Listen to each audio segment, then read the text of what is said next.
Hello students of class 7. Welcome back to my channel Success Ki Korea. In this video we will see developments elsewhere in India. Topic is developments elsewhere in India. This is the last topic of the chapter number 4, new beginning cities and states. So my dear students, in this video we will see कि कैसे भारत के दूसरे क्षेत्रों में भी विकास हुआ. In this first millennium BCE, ईसा पूर्व 1000 साल पहले important communication routes opened up for purposes of, बहुत सारे महत्वपूर्ण संचार के जो रूट है वो खुले और उसका पर्पस था ट्रेड, व्यापार, पिलग्रिमेज, तीर्थ यात्रा, मिलिट्री कैंपेन, सैन्य अभियान etc. तो इन सभी कारणों से कई सारे जो कम्युनिकेशन रूट्स है वो ओपन हो गए. 2 routes became widely used and are often mentioned in the literature. जिसमें से 2 रूट थे उसका बहुत ज़्यादा यूज़ हो रहा था और वो जिसका डिटेल साहित्यों में किया गया है. द उत्तरापथ और एंड द दक्षिणापथ, वो 2 रूट थे. पहला उत्तरापथ, दूसरा Dakshinapatha. The first connected the north west region to the Ganga plains. तो पहला जो कनेक्शन था वो नॉर्थ वेस्ट रीजन को Ganga plain all the way to eastern India और ईस्टर्न इंडिया से जोड़ता था. चलिए हम लोग इसको मैप में देख लेते हैं. मैप में देख सकते हो ये है नॉर्थ वेस्ट से गंगा प्लेन और ईस्टर्न एरिया के वो जोड़ने वाला जो रोड था वो उत्तरापथ कहलाता है. अब हम लोग देखेंगे Dakshinapatha. The second started from Kausambi near Prayagraj, then a capital of one of the Mahajanapadas, and cross the Vindhyas range of hills to proceed all the way south. और जो दूसरा रूट था वो कौसाम्बी प्रयागराज से, जो कि एक महाजनपद की राजधानी भी है, वो प्रयागराज से क्रॉस करके विंध्य रेंज को पार कर दक्षिण के मार्गों को जोड़ता था. चलिए हम लोग इसको मैप में देखेंगे. ये आप देख सकते हो यहाँ पर उत्तरापथ है, प्रयागराज, और यहाँ से ये विंध्य रेंज को पार कर रहा है. विंध्य रेंज आपको दिख सकता है, विंध्य रेंज को पार कर साउथ के इलाके में मिलता है. ये था दक्षिणापथ. ये 2 रूट जो थे, पहला और दूसरा, ये 2 रूट जो कम्युनिकेशन का लोग जुड़े थे. उसका मेन पर्पस था pilgrimage, military campaign, trade etcetera. We will return to this routes when we explore the formation of empires in India. जब हम भारत में साम्राज्यों का कैसे बना इसके बारे में पढ़ेंगे तब हम लोग इसको समझने की कोशिश करेंगे. Many lateral roads also connected with other parts of India. और भी कई ऐसे रोड थे जो कि भारत के दूसरे क्षेत्रों से मिले.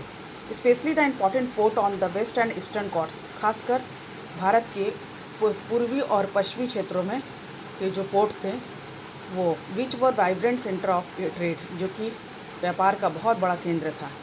इन the eastern region major cities emerge. Eastern यानी कि पूर्वी क्षेत्रों में कई सारे शहरों का उदय हुआ, such as Sisupalgarh, today Sisupalgarh, part of Bhubaneswar.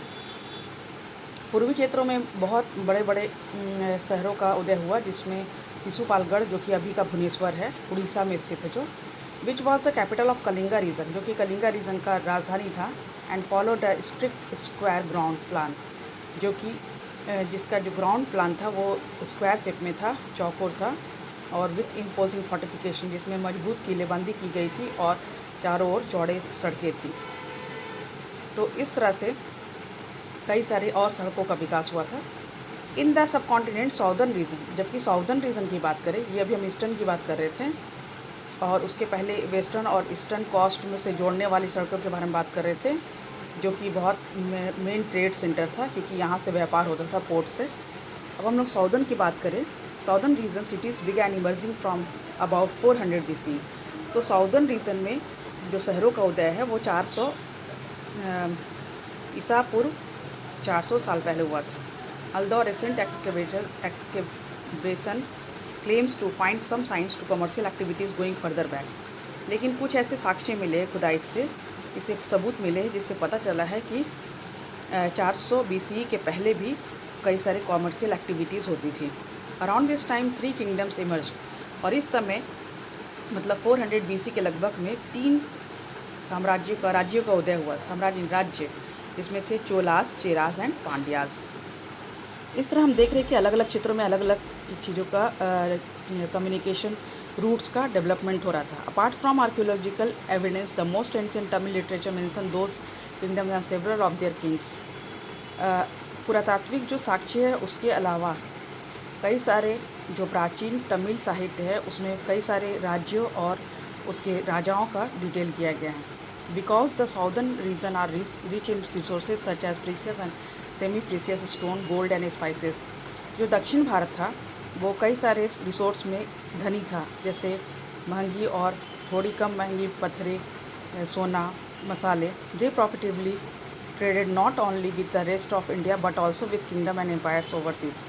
इसका व्यापार केवल भारत में ही नहीं बल्कि बाहर में भी होता था, समुद्र से पार। बाई 300 और 200 BC, almost the entire subcontinent including region in the north east was in one vibrant interconnected land. और 300 से 200 ईसा पूर्व, मतलब कि ईसा मसीह के जन्म से 200 से 300 साल पहले तक जो पूरा भारत है वो एक बहुत ही बड़ा महत्वपूर्ण लैंड के रूप में, जिसमें नॉर्थ ईस्ट भी शामिल था, बन गया था। Goods and culture travelled from region to region. सामान और जो संस्कृति थी वो एक क्षेत्र से दूसरे क्षेत्र में ट्रैवल करती थी, and often beyond India two parts of central and south east Asia. और ये सामान और कल्चर केवल भारत के ही क्षेत्रों में नहीं बल्कि एशिया के भी, मध्य एशिया और दक्षिण एशिया के क्षेत्रों में, दक्षिणी पूर्वी एशिया के क्षेत्रों में बाहर जाता था। अबाउट द सेम टाइम, और इसी समय में, the Mahajanapadas ceased to exist. Mahajanapadas का भी अंत हो गया, leaving the place to refresh development, और उसकी जगह पर कई सारे नए राज्यों का विकास हुआ। That were going to reshape India, जिन्होंने भारत को एक नए स्वरूप दिया। और इस तरह से ये जो हिस्ट्री का chapter number 4 new beginning cities and states का हमने ये लास्ट जो टॉपिक था डेवलपमेंट्स एल्सवेयर इन इंडिया, ये ख़त्म कर लिया है। और इस तरह से ये चैप्टर एंड हो गया। अब इसका कुछ जो नोट्स बाकी है, क्वेश्चन आंसर बाकी है और कुछ समरी है, उसको हम लोग देखेंगे और इस तरह से ये चैप्टर ख़त्म होगा। आई होप कि ये वीडियो आपको पसंद आया होगा।